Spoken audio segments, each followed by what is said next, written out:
Assalamualaikum. Yuk lanjut belajar ekonomi lagi.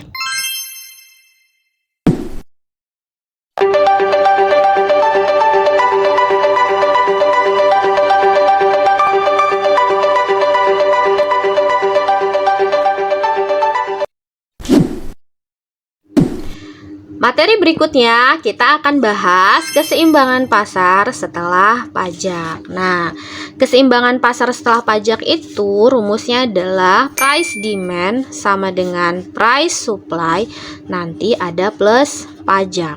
Atau bahasa lain pajak itu adalah tax ya. Ini sebenarnya rumusnya gitu ya. Jadi PD sama dengan PS plus pajak, atau jika si soalnya keterangan fungsinya adalah dalam bentuk Q D sama dengan QS, nanti min pajak, tapi pajaknya dimasukin ke variabel gitu ya. Jadi ini rumus untuk keseimbangan setelah pajak. Langsung kita akan bahas aplikasi di soal. Oke, kita lihat soal selanjutnya. Ada fungsi permintaan PD, PS, dan kemudian ada pajak. Keseimbangan pasar setelah pajak. Tadi kita sudah sepakat ya. PD sama dengan PS itu plus pajak. Ini tinggal dimasukin aja sih ya. Kita masukin fungsinya.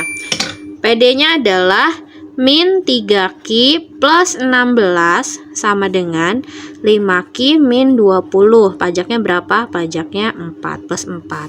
Tinggal disatu-satuin aja. 16 plus 20 min 4 sama dengan 5Q plus 3Q.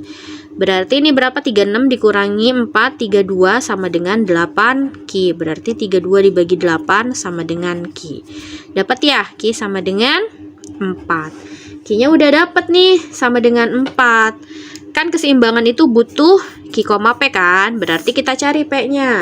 P-nya berapa nih? P-nya tinggal dimasukin aja. P, masukin ke PD aja yang gampang ya. Min 3Q plus 16. Masukin Q-nya 4. Min 3 dikali 4 ditambah 16. P sama dengan min 12 ditambah 16. P-nya berapa?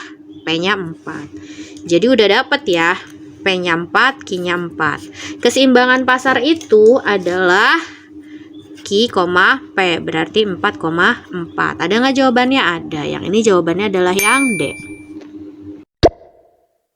Keseimbangan pasar setelah pajak pun nanti teman-teman atau adik-adik akan menemukan beberapa pertanyaan ya terkait dengan pajak konsumen. Berapa pajak yang dibayarkan konsumen? Itu rumusnya adalah price action equilibrium, artinya harga keseimbangan, tapi kalau udah ada aksen setelah pajak, dikurangi price equilibrium atau harga keseimbangan tapi yang sebelum pajak. Kemudian juga suka ditanyain tax produsen ya.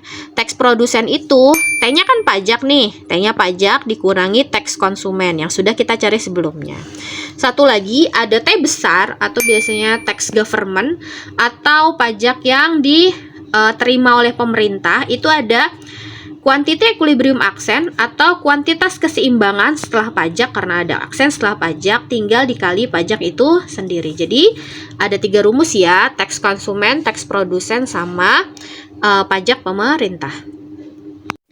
Oke, soal berikutnya diketahui dalam kondisi keseimbangan memiliki harga P, berarti ini adalah price keseimbangan.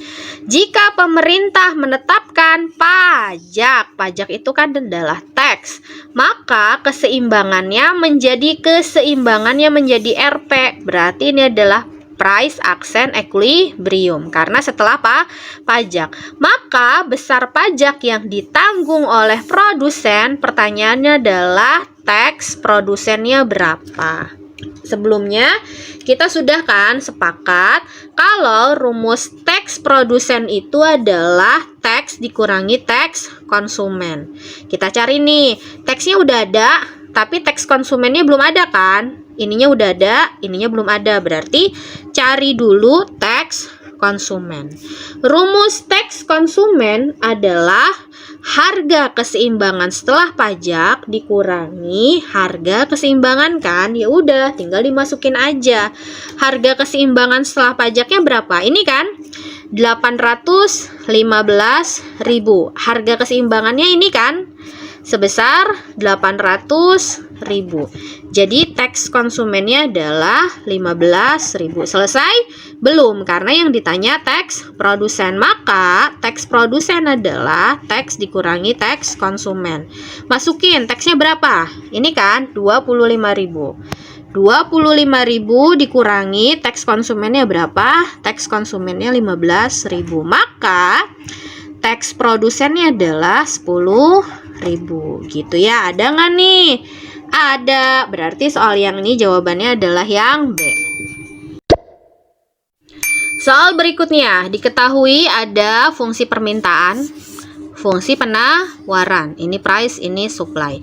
Jika pemerintah menentukan pajak sebesar, berarti ini teksnya ya, maka pajak yang diterima pemerintah berarti T besarnya seperti apa. Nah, kita tahu kan kalau tax government itu rumusnya, tax government adalah quantity equilibrium accent dikali dengan pajak itu sendiri. Teksnya udah ada, ini kan 6 ya, ininya udah ada. Nah, quantity equilibriumnya belum ada, berarti cari quantity accent equilibrium atau kuantitas keseimbangan setelah pajak.